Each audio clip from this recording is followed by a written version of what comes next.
to 7 Investing Now, a show that teaches you how to take a long-term view on investing by better understanding what's happening in the market now.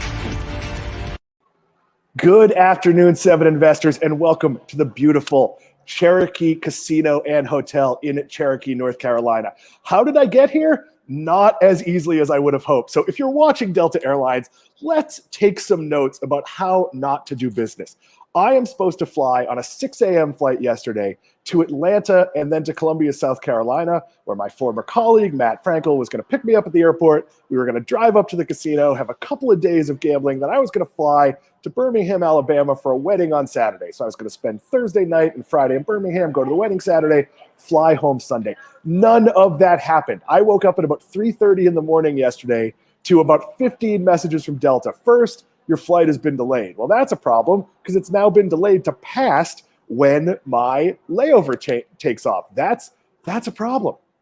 Then, of course, we have the issue of here are all the changes you can make. Well, that'll get me late, but maybe I'll just rent a car and meet my friends at the casino. That'll be okay. Go to book it. Yeah, those are all gone. Don't worry. We've changed you. Your layover is now the next day. You could spend a full day in Atlanta. That did not work. So what did I, and I don't think I said my name, I am Daniel Brooks Kline. If you're listening to this rant, you know that, of course. I got up at 3:30 in the morning, got in my car, and drove to South Carolina, about an 8-hour drive. Then got in the car with Matt Frankel, with another friend of ours, then drove to the casino, had a nice dinner, gambled all night, and now I am here doing this show with you from right in front of the parking garage, I believe, because I tried to do it outside, which is picturesque, beautiful. The mountains here are amazing, and that didn't work. The internet connection works perfectly inside, not at all outside. What are we going to talk about on today's show? I'm going to be joined by Anirban Mahanti, and we're going to talk about the worker shortage and automation. Is a shortage of workers going to force companies to automate? There's a major investing angle to this.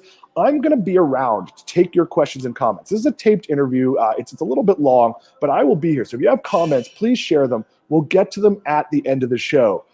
With that, I'm going to have a cup of coffee. I'm going to sit back and watch this interview. Again, from beautiful Cherokee, North Carolina. Welcome to the show, Anirban Mahanti. Sam Bailey, if you want to hit that, we would appreciate it. To 7 Investing Now, Anirban Mahanti. How are things this early Tuesday morning over there in Australia? Hey, Dan, a couple of, I have not I'm not trying to fix my hair. So usually we would not start a show talking about my hair, but let's talk about it. I was wearing actually a beanie because it is miserable and freezing. And I didn't want to turn on the heater because if I turn on the heater, this room becomes like a sauna. So I had a choice between a beanie and so pardon, I'll say to our listeners and watchers, excuse my hair, and I'm wearing this sweater and stuff. I'm pretty double layered right now. So that's that. Yeah, it's a fantastic morning. That it's very cold in Australia, which is something the picture painted to Americans of Australia always involves doing something at the beach or maybe like the Sydney Opera House. There is never like a TV show that takes place in Australia where people are huddling outside, cold, drinking their coffee. So we don't get the full Australian picture here in the US. I'm sure you get a much better US picture because obviously you get a lot of our television shows, right? That's true. Well, here's the thing though. So part of the picture is actually not incorrect. I live about 65 kilometers, which you can divide by, I guess, 1.6 and get into miles. I think that's correct. No, or divide by 1.6, I think. Yes, how long does it take you to get there? That's probably a better. Well, that's a better way to think about it. Yes. So let's say 1 hour to the city center, right? So it is probably going to be 5 to 6 degrees Celsius warmer. And the other thing is that our houses are not insulated because are not properly insulated. They are insulated, but they're not properly insulated like they are in say Canada, for example, or North America, in many parts of colder America, right? They're insulated. So what happens is it might be actually okay outside. It's freezing and miserable inside. so people are outside, and it's fine. And it doesn't, it doesn't really snow here, right? Unless you go to the mountains. So generally we have good weather. It's basically a couple of months where I think it's miserable because it rains, it's dark, So I'm complaining about stuff that I shouldn't really complain about. It's raining and dark here, but the one thing we figured out is insulation, because insulation holds in air conditioning as well as heat. So our homes, and also because Florida, at least southern Florida, is in the path of hurricanes. Any recent construction, I think since 2006, at least the ground level is cinder block. So cinder block just naturally on its own. So you'll see a lot of ugly houses here on the outside that inside are gorgeous. Now, obviously, there's ways to mask that and to gussy it up, but there's a lot of very nondescript condo complexes where you look and it's just like cinder block on cinder block, and then you go inside and it's actually luxury, luxury living. So a little bit strange for someone who comes from New England, where a lot of houses are wood. I lived in a house from the 1800s that had horsehair plaster in the upstairs bedrooms. You could literally see horsehairs lining the walls. I had copper pipes that were exposed that one turned to dust, but actually easy to fix because it's an exposed pipe. You just go out and get a metal pipe and your plumber friend can come over and fix it. But that's not what we're going to talk about today. As you heard me tease at the top of the show, we're going to talk about rising wages and will that usher in automation? Let me set the table a little bit here. So McDonald's, which is 95% franchise owned in the US, has basically come out to its franchisees and said, look, at corporate stores, we're going to raise wages to $15 by 2024. And we'd really like you to do that. That follows Walmart, Target, Costco was already there. Even Chipotle and Taco Bell, two companies that have sort of famously started people at very low wages. Chipotle, I would argue, did it right. They started you at a very low wage and you could advance very quickly. It was sort of an apprenticeship at first, and you could eventually, in a couple of years, work your way into management, maybe in 3 to 5 years, become a general manager. But we are seeing a supply and demand issue that has forced wages up. So we're not going to talk about the politics of this all that much. We understand that there are political movements, but here's what's happening right now. There are not enough workers, so companies have to raise their wages to attract workers. They are then going to frame that as them doing something nice for workers. That makes sense. If Simon ordered me to give you a gift, this is just an obscure example, and I gave you the gift, I'm not going to say, well, Simon told me to give Anirban a gift. I'm going to be like, wow, I'm a thoughtful guy who gave you a gift. That is what Walmart is doing. I think it's fair to say that there are some well-intentioned companies here, but that there's also some companies, and I'll group Walmart in with that don't want to have to do this, but absolutely have to. So let me throw it out first here, Anirban. Is $15 the new normal, or will we eventually see enough people enter the job market to create pressures in the other direction? Well, my general thought is that once the price is set at 15, that I think becomes the default. I think it's unlikely that you'll unwind from there. So my first guess would be that I think those companies that have increased to 15 are going to stay at 15, and they're going to use that in their corporate letters, in their corporate strategy, in the advertising strategy, as a strategy to basically say, look, we do the right thing. We're paying people a fair wage, and we're helping those people who were the minimum wage. Maybe they were at 10 or 9 or whatever it was, and now they're going to 15. That's for them a substantial increase. And that will be the story. So I think it's likely to stay. I think one of the, I guess what might be, there's a large, probably, I don't know, I'm guessing, large transient population of people who work jobs, students and things like that, and holiday makers, working holiday makers who are not there right now to fill that, fill that block, and they would, however many hours they're allowed by law to work, 20 hours maybe out of 40 in a week. So, but I think the wages probably have gone up, which, we'll see how it plays out. That would be my guess. I don't know. What do you think? Well, I think the wages are going to stay at the companies we just talked about, but you've probably not spent a lot of time in a Dunkin Donuts, which is now just Dunkin, but they used to sell donuts, or they still sell them, they're just not on their name, in a Dunkin versus a Starbucks. And I'm primarily a Starbucks guy. Starbucks does not pay a $15 minimum wage, but Starbucks overall package could be attractive, where they might pay you $12.50 an hour, but they have the free college courses. If you work 20 hours or more, you can get into healthcare. There are stock grants. You're tipped if you're not management, so you might end up making significantly more, maybe not significantly more, but more than $15 an hour. So overall, Starbucks is considered a pretty attractive package. And they're all corporate owned, with the exception of like the fake Starbucks that are in like hotels and things like that, or like the amusement parks. I used to go to a Starbucks in Newington, Connecticut pretty regularly, and across the street was a Dunkin'. Every now and then I'd want to change it up and go to Dunkin'. All the Dunkin' workers did while I was there was complain about how bad their jobs were and how little they were paid and how poorly they were treated. And Dunkin' uses a franchise model. So I didn't know that particular franchise owner. I knew another, and I know he had a much better reputation, and his workers, at least his management, was reasonably well compensated based on the success of the store. But at a lot of Dunkin' Donuts, you see the people that Starbucks wouldn't hire.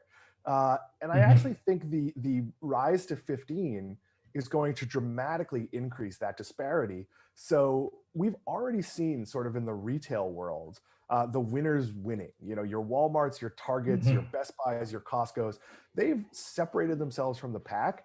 I think this is going to make it really difficult on your Kohl's and your Macy's and your Dillard's, and some of those probably pay, in the $15 range or have, but the companies that can't afford to do this, or like a company like, say, GameStop, which is completely disconnected from their stock price. GameStop relies on hiring mostly people who really like games, and they're willing to work for relatively low wages to do that. So I think there's going to be some problems. And look, if you go to a Dunkin' Donuts, the service is not nearly as good as a Starbucks. And I know that's anecdotal, but I'd say that's pretty universal, because they're not attracting as high level a worker. If Chipotle has a career path, their management is going to be better at solving problems. Now, your manager at a McDonald's is often someone getting paid pretty well, but that's usually just your top general manager, might be running multiple stores.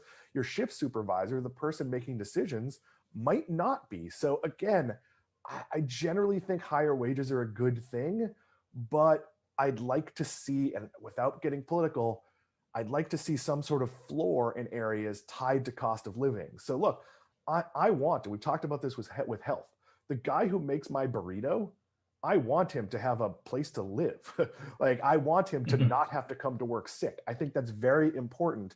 But we're seeing in the fast food world. So I mentioned Taco Bell and Chipotle. Taco Bell and Chipotle both often paid near minimum wage. That can often vary by region. And they've both gone to $15 an hour, signing bonuses, maybe not here in West Palm, but certainly in the Orlando area where the competition for workers. What is this going to do to prices? If I went from $8 an hour paying my worker to almost double at $15 an hour across, I don't know how many people work in a Taco Bell, but 30 or 40, maybe 20 full-time equivalents when you add it all together, that's a lot of money. My crunchy Doritos thing, or I've been thinking with Taco Bell in a long time. My gordito, whatever it is, or my Mountain Dew monstrosity, that's going to cost more if I have to pay workers almost twice as much, right? Yeah. So, I mean, here's the thing, right? So for when you run a restaurant, or even a restaurant like in a chain, and you have these stores, right? You have fixed cost, and you have some variable cost, right? So, I mean, the fixed costs are things like you have to pay for the lease, and you have to pay for the equipment lease, and you have to pay for electricity and internet and all those things, right?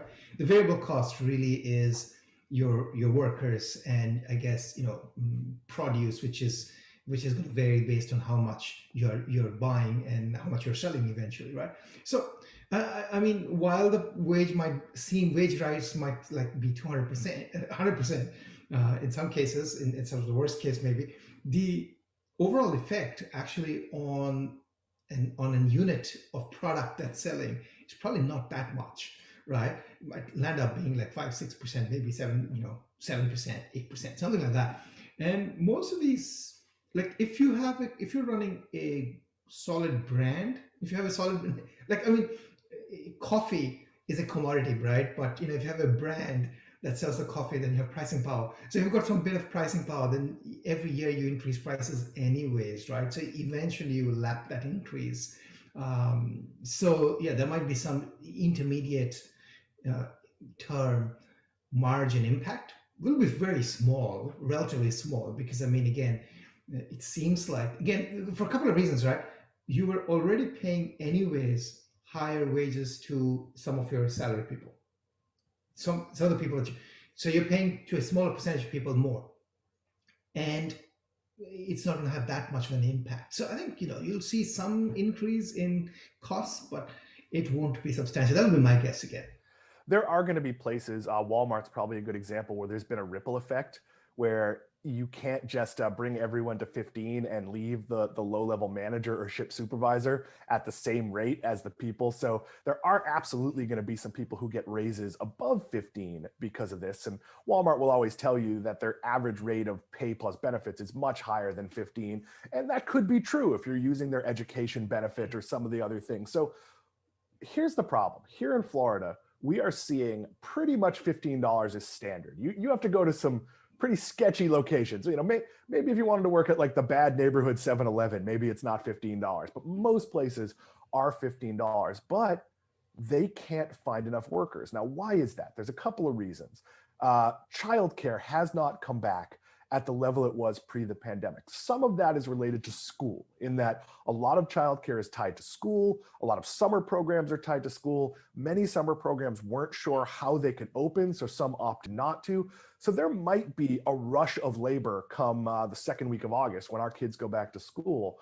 But if I'm McDonald's, if I'm Chipotle, even Starbucks, and you mentioned raising prices. Chipotle raised prices 4% in going to a $15 minimum wage. My guess is they'll raise prices again this year to sort of to cover the whole thing. Starbucks raises prices every year on almost everything. So they've already been doing this. But if I'm any of those companies, I'm looking at automation. I'm not sure that as a Starbucks customer, I care if a robot makes my drink that already has an exact recipe that has no artistic flair, which you might get at an independent coffee shop. I think at Domino's, why wouldn't you automate everything? All that technology exists. And again, this is going to be a haves and haves not. McDonald's can afford to put in a Big Macatron 2000, and I'm not so sure that Burger King or Wendy's has that kind of cash. Anirban, am I wrong? Are we going to see automation, or am I getting it totally wrong? So I think you're right. We'll see some automation. Here's the thing I'm not 100% sure about. I'm not 100% sure whether I've always thought that automation actually replaces the mid-tier worker. Not the lowest tier worker, not the highest tier worker, but the highest tier worker or the higher tier workers you're paying for essentially more quantitative value creation. I think anything that is routine, which would typically be, at the mid level, can be replaced, right? And I think the classic example I like to give for this one is you think about bookkeepers, right? So bookkeeping used to be a big deal. Bookkeeping, involves having a certain level of education, having, being able to play with rows and columns and knowing what it means and then to code it appropriately. But bookkeeping has been largely is slowly becoming defunct because of bookkeeping software, which can take your bank feeds and automatically label things. So I think that's where sort of the impact of automation happens. In the food industry, though, I have mixed feelings about this. Like, so coffee, right? I can make fantastic coffee using my Nespresso machine at home of whatever flavor I want. Why do I go out and have coffee? A couple of reasons, right? One reason I go out and have coffee is, well, I'm lazy. I want somebody else to do it. And I don't want to have the pain, this sounds really lame, of taking the pot and putting it in and then, frothing my milk I'm just trying to avoid that. I want an experience. Part of the experience, though, is when I have coffee, I actually go and have it at a couple of shops. And I don't go to a third shop. I go to just two shops because I know those people. And one of the attractions is I want to chat with them about different things. With one of my coffee people, I actually talk about Dogecoin. And I call them the Doge brothers, and we have a bit of a joke. I don't think you can't replace that with a machine, right? So, I mean, there are coffee serving machines I think in parts of South Korea that in airports and bring it. Yeah, in airports. They absolutely exist. The American Express Centurion lounges have the really nice coffee machine that was in the office of our former employer that can make you a latte. I would put it at the low end of acceptable, But what you don't see when you're at a Starbucks is a lot of it's automated anyway. The human is loading the things, they're doing some of the grunt work. That can really be replaced. And if you look at what's the value of the employee at a Starbucks, the value is that the person knows you, starts to know your order, and knows the appropriate amount of interaction. Because I go to some local places in addition to Starbucks. And my favorite local place I stopped going to for a while because I used to go at like slower times, like 10 in the morning, and the general manager was ready for a break, and he knew I was a fan of the New York Rangers. And I was there happy to chat for 3 or 4 minutes, not happy to chat for 20 or 30 minutes because I was there with a laptop to work. So for a while, I had to just kind of only go there on the weekends because there's no polite way to say, hey, I like you. You know, you want to meet for a drink or go watch a game? Like, that's great. But I can't do that at 10 in the morning. So I think with Starbucks, the role is for them to know a little bit about you. You know, in my case, you know, oh, your son's not with you today, and you chat for 2 minutes while your drink is being made. That's the social part that you start to know the other people in the store. Maybe you have a little bit of interaction. That part is really valuable. I actually don't see any value to the person making my drink because, again, they're working from exact recipes. This is not, I walk into the artisanal coffee shop in Seattle and the person can talk about the beans for 20 minutes and, you know, pouring the water at exactly this temperature for exactly this amount of times. Starbucks is engineered to be McDonald's, basically. Look, McDonald's, their employees aren't making the coffee. That's all very, very automated. I'm in favor of this, and we're seeing it in a few places. So we talked a little bit about retail, but Target has made a heavy push into self-checkout. Now, self-checkout doesn't replace all the people. Why is that? Sometimes I don't know where the barcode is. Sometimes I want to buy wine, and someone has to come over and make sure I'm 21. Sometimes people steal, or they leave something in the bottom of their cart and they unintentionally, and someone has to be like, oh, hey, you forgot the toilet paper there. Like, so for every like 4 people, there's one, and it doesn't work that well. I don't like it, but I do think eventually it will be efficient. It will solve a problem. The other place you're seeing robots is inventory.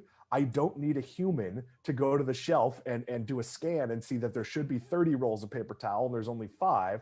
You've also seen some cleaning being done by robot, which, that's certainly something with the protocols, the COVID protocols, we're going to see more of overnight sanitation robots and things like that. But Anirban, let me ask you, do you think we're moving towards a world where it's more like Amazon Go, where like the clerk and the checkout is irrelevant? Because I actually think that's a loss for a lot of stores. Like, as someone who worked the counter when I ran the toy store, that's one of the ways I got to know my customers. But in the grocery world, in the mass retail world, is the checkout person still relevant? Well, that's a good question you ask, because in my experience, this is something that I've observed personally. Like, so the two big grocery chains here in Australia, Coles and Woolworths, I think 10 years ago, there was no self-checkout, and they were always manned by someone, right? Now, they have the same number actually of human man checkout points. They just don't have humans there anymore. They're closed. And you do exactly what you're saying. You basically self-checkout, and there's someone standing there to help you out with a machine can't, machine is unhappy that the weight of the object doesn't look like the weight of the object it should be, and things like that. I think majority of retail stores are going to be like this, where, it's going to be 80% self-checkout, 20%, checkout by a human being because, somebody can't do it or somebody needs help or whatever. It's, I think, inevitable. Or I live in Florida, somebody is paying by check. That is certainly possible. The way I see it, so Starbucks, I think, is actually an anomaly because their CEO, Kevin Johnson, has said, we're not automating to take people out of stores. We are automating to put people in front of customers. So right now, they've automated things like inventory. So there's no store person who has to be counting how many napkins they need to order. And instead, that store person could be making sure I have a napkin, or could be saying hello to me, or could be jumping in and producing more drinks or warming up more croissants or whatever it is. I actually think that's not going to be the norm. I think we're moving towards a world where, again, your haves, your McDonald's. Look, McDonald's franchisees did not love it when the company decided on McDonald's 2.0. Store of the future, I think is what they called it. And that meant iPads and ordering kiosks. And what did you find? When you have people order via an iPad, there's a little bit of a pain point while they learn how to do it. And then they order more. They also order a little more finicky because maybe they don't like pickles, but they'll just take them off. It's not that big a deal. It's really easy on the iPad. There's a lot of customer satisfaction once you get over that initial hurdle. That obviously tied really well into their app. And at some point you argue like, well, why do I need an iPad? Like, who doesn't have a phone? And that might be true. So I think you're going to see sort of the end of that traditional ordering. You're going to see some production, like making fries is always the same. So there's really no reason that just can't be a robot arm. And maybe a person has to fill the bin the way someone has to pour the coffee into the Starbucks mostly automated machine. But I do think we're moving towards automation, but I don't think, and again, feel free to tell me I'm wrong, I don't think we're moving to some sort of crisis of workers unless you're a worker not capable of being in a customer-facing role. Because I do think the vast majority of workers, even if they're doing reshelving or other things, the person reshelving at Target has to be able to stop what they're doing, answer my question, and find me the item I want. And that's not every person. So I do think there's going to be some workers that maybe have to find a new line of work. But I think we're talking like a 10% reduction, a 15% reduction, and you'll also see a boomerang effect, not to get too Australian here, where some businesses go the other direction and they say everything we do here is handmade. Like our coffee shop, we're not Starbucks, we're an artisanal coffee house, and every bean is hand ground. We don't even use an electric grinder. Like we whip our own cream. Like I think you've seen that sort of folksy, farm to table tale as well. So I'm not overly worried about a worker crisis, but I do think higher wages mean it's probably not great for teenagers. I have a 17-year-old who, if he had a car, could easily get a job, but in the places right around here, cannot. And I'm not so sure if I was Target, and you can walk to Target from my house, that I'd want to hire a limited availability teenager and have to pay him $15 an hour. I'd much rather pay him $9 an hour when he works for me for a year and he's college age or wants a full-time job. Maybe then I'll pay him $15 an hour. Am I reading any of this incorrectly? I think it gets so political that we forget that just it's real business involved here. Yes, I think the internship point, like, when you have somebody who's a worker but really is an intern, you kind of got to pay them intern wages, and that's good for both sides. One person gets kind of less work but is training a person up, another person gets experience, and I think it works hand in hand. I think I totally see that. The point you're making, I think, is true. People will have. We always fear automation, right? And I use the bookkeeping example. Before that, Excel came, and people were worried that all these people who are doing record keeping manually, right? I think it has an impact on a transitory basis. Those people who can't retrain or go to another job, right? That's sort of the disruption. But after that, it just happens that human beings are good enough at picking up other skills that complement the machine, and we do that pretty well. So customer service, for example, is something that is machines are a long way off from doing customer service. Robots are a long way off from doing customer service, right? And your smarter companies, your Walmarts and your Target, they're doing their own version of school where they see where the world is going and they're offering training opportunities. And I'll go back to when I used to work in my family business. The location I ran was a factory, almost entirely a factory. And I went, well, that's not going to work. Like, we're buying more things from China. Like, a lot of what we make is just not long for this world. So I brought in scaffold rental, and that was a difficult choice to make. It's very expensive. It's probably a $500,000 initial investment of equipment you have to bring in. And I sat the workers down and I said, here are the jobs we're going to have available a year from now.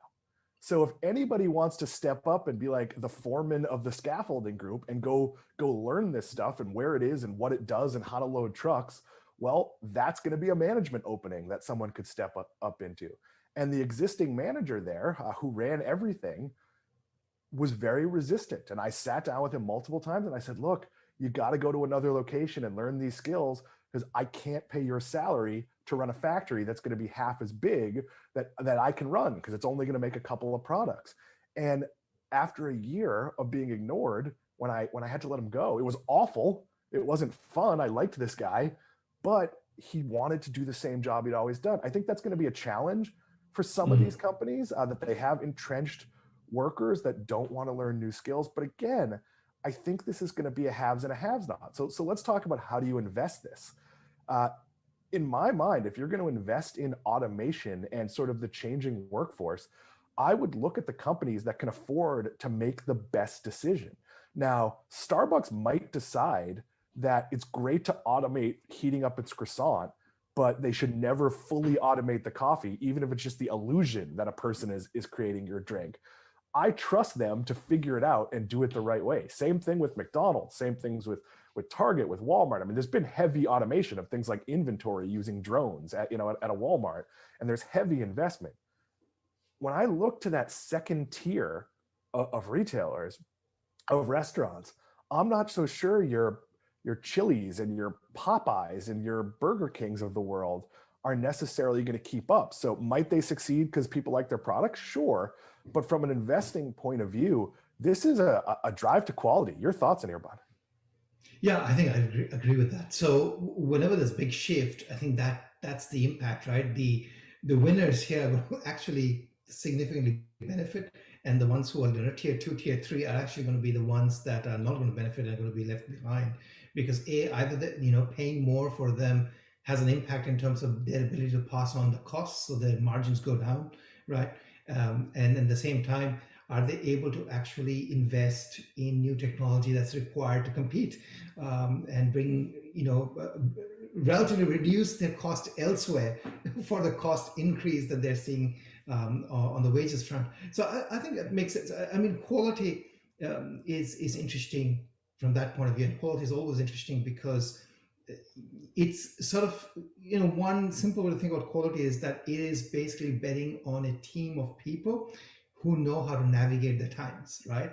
And that's why the good companies win over the long period, whereas not so good companies, they are the ones who actually go down over the long period, right? Over the long time frame, right? The mediocre ones are the ones that suffer, and the quality ones actually shine. So I think focusing on people and systems around a company really helps.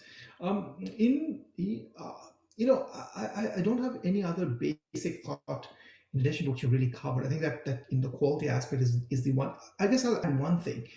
If you think about automation, it also thinks it is, so there's automation in industries, and then we can therefore think about, if you think about retail, or we are thinking about, automation in, say, home building, we want to think about those companies that can benefit from it. The other thing to think about is what are the companies that are going to help in automation? And so there could be some technology companies there that might help with automation. There might be some robotics companies there that might actually help with automation. So it might be worthwhile to think about whether there are, one or two winners that seem like the obvious, or at least are shaping up at this point to look like the obvious winners of that category. So if somebody has this, automated coffee machine with a robotic arm that does everything that everyone's going to have, then, well, that's a good company maybe to bet on, right? So something to think about is are there other sectors that that are going to be driving this trend, that are going to actually benefit from it? So there's a couple of thoughts there. So I think we've seen a version of this already in the logistics space, where your biggest players, your Amazon, your Walmart, your Target, and maybe just those three, had the ability to spend the money to handle all their own logistics and their supply chain. And then you're seeing a couple of other companies. You're seeing FedEx on one level handle a lot of logistics for companies. And the real winner, I would say, is Shopify. You're seeing Shopify sign up some really big brands that are not big enough to build out an Amazon-style supply chain. Now, Amazon is also getting into that space with their big commerce deal, which we talked about on a show a couple of weeks ago. So I look at like a Shopify and say they might be able to go into the space of outsourcing some of this. Like I've seen, some products that are not millions of dollars that allow a grocery store to automate much of the order picking process. Well, maybe a small regional chain can't do that, but they can provide a warehouse and partner with someone who can do that. I don't know how to invest in that yet, though I'd probably bet on Shopify being part of the answer there. And I think you're going to see those plays as well. But I will say, Anirban, there's great technology that can make you a coffee or a drink, but it's not all the way there yet, because I've told this story on air before. I was in Las Vegas with our friend Matt Frankel, and we both sat down at an automatic bionic bar, and I paid $15, and I got a gin and tonic, and it sloshed all over. It overflowed. There's no robot napkin that comes and cleans it up. And then Matt got some drink that was like undrinkable. It was absolutely too sweet. There's no human being to go complain to. So I mentioned the coffee machine before. It's pretty good. It's good enough. If I'm in the American Express lounge and it doesn't cost me any more money, I might do that rather than go spend $7 at an airport coffee shop. I think there's a ways to go, but we already did see like a fully automated Shake Shack, which was a bit of a gimmick, ran a couple of years ago. So this is going to be an interesting one to play out. For investors, yeah, I would look a little bit at, are there any emerging companies to watch that are in this space that could get acquired? We've seen a lot of big acquisitions. Amazon buying up Kiva was a good example. These companies don't often make it to public. We saw that with Shipt and Target. So logistics and robots, if you can get in on some of these, there might be investing advice. Right now, it's one to keep an eye on. So we're going to shift gears here a little bit, and we're going to move into the home stretch. So this is a question I've asked much of the team, not all of the team, because I can never remember who I've asked, and there's so many shows. But here's the question. What's one red flag that generally keeps you from buying a stock? Mine was treating customers well. If a company hates me, I don't want to own their stock no matter how good a business it is. So I don't care what dividend AT&T pays.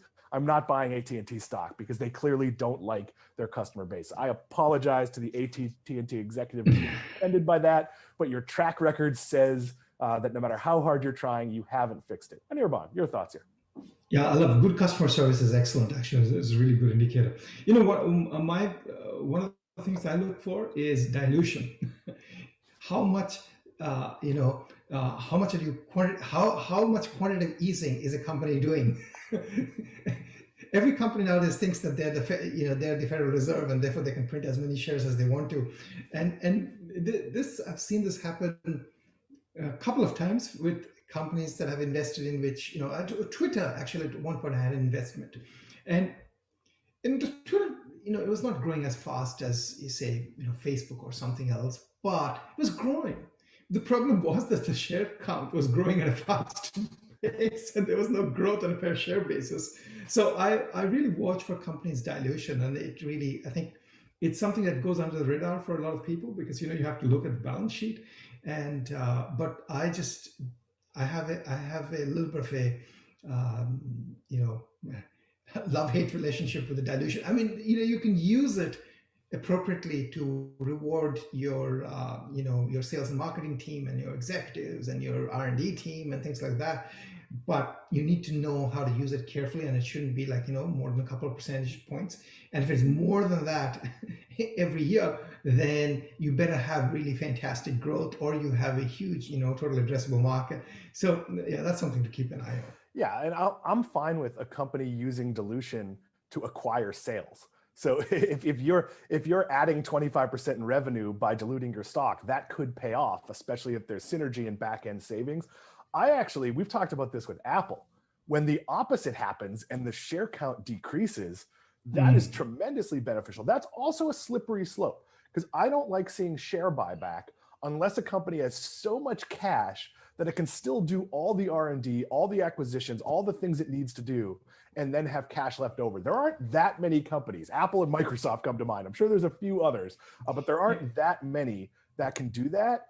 But that just becomes a wealth builder for people. Yeah. So yeah, that is absolutely. So Apple, just sorry for interrupting you. Apple, for example, has, I think, decreased the share count by something like 30% in, I think, the last 5 or 6 or some number of years, or maybe 10 years, I don't know. But that's a huge impact, right? And it's not that it has come at the cost of his R&D, to your point. Yeah, I mean, here's the other thing. This is not a red flag, but I think people use this as a green flag. And I have problems with using it as a green flag. This is interesting. So using R&D spend as a green flag doesn't necessarily mean that it's useful R&D.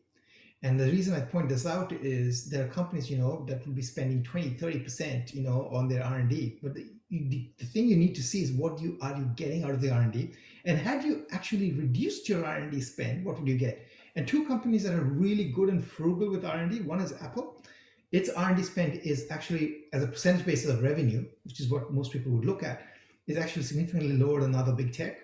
The other one that's really good with its frugal R&D spend is Tesla. Doesn't spend as much on R&D compared to, again, the big tech, but it gets a lot out of it. So I think getting more bang for your buck really basically means it's indicative of focus.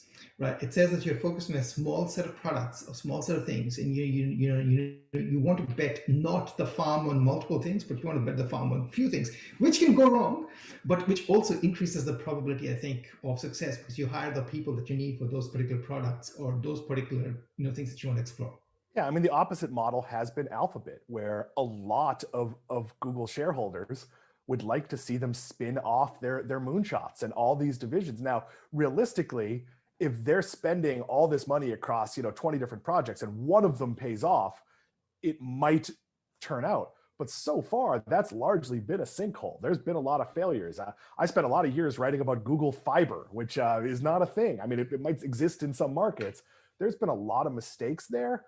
I want to see companies spending small amounts, nibbling at the edges of things. I imagine there are small teams at Apple working on things we would never imagine they're working on, with all sorts of milestones. That was certainly true when I was at Microsoft, that there were projects that never really saw the light of day that you might do some internal testing on. But those weren't big teams. Those weren't billion-dollar bets. Anirban Mahanti, we have talked way too long. I want to finish up the show. I want to get back to the beautiful Cherokee Mountains. I am in one of the prettiest places I have ever been.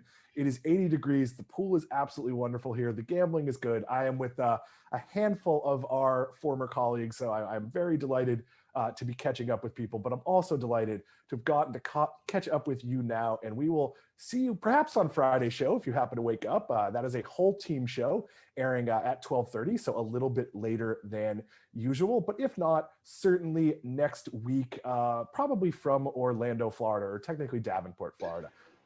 Until then, I guess I will throw it back to myself.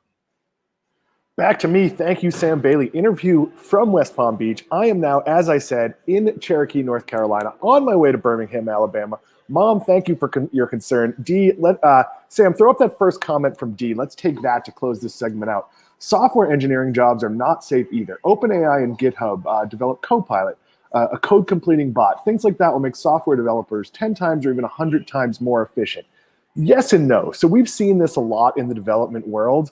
A lot of the people I worked with back in the early internet days that were coding to maintain server farms, well, some of them evolved and they work in the cloud, and some of them don't work, or they work for companies that still use server farms. So I think you're going to see there will be jobs in the technical space. There's going to be room there. We appreciate so many of you watching the show. We know it's a little weird when we don't go live and fully interactive, but we'd like to get Anirban on. I was a little bit worried about the internet connection here in North Carolina up in the mountains. If you are not a subscriber, it is time for you to join 7 Investing. That is $49 a month or $399 a year. You can join us at 7investing.com/subscribe. And if you join before Friday morning, you will get access to our new member call. That's 10 a.m. and our advisor update call. All of our team, maybe not in Anirban because of the time difference, we'll talk about our picks, our highest conviction recommendations, all of the questions you want answered. We'll do that from 10 or from 11 to 12:30, and then from 12:30 to around 1:30, we will do a special time, 7 Investing Now with everybody, where we're going to talk about how we build our portfolio. That's going to be the theme of that show. So again, we know it's a little strange because this show is usually really interactive, and we promise that's what it'll be like on Friday, but we want to get Anirban in. We appreciate so many of you for watching. Sam Bailey, let's hit our finisher. What's your biggest red flag when it comes to a stock? This was overwhelmingly bad management. I'm actually going to go a little bit different and say it's poor customer service. Sam, you can take this down. There's companies that have bad management that overcome it. I don't know that there are all that many companies with poor customer service, but a lot of people said in the Twitter comments here, you can't overcome, it all comes from the top, and you're probably right. So I'm going to give that one to you. This has been a special episode. I am on the road quite a bit in the next few weeks, going to be coming to you from Jacksonville, Florida at some point, Davenport, Florida, maybe a cruise ship, maybe the Bahamas, not even sure. A lot of different places. If you'd like to get in touch with us, that's info@7investing.com. The people who are in the coffee shop with me today are probably wondering what the heck is going on. And that is for questions about your membership, questions about joining, questions about how this service works. If you want to interact with us, opinions on the news of the day, that is @7investing, at the number 7 investing on Twitter. We appreciate you for watching. We'll all be back. Don't forget, it's 12:30 live on Friday. Sam Bailey, thank you. We'll see you Friday.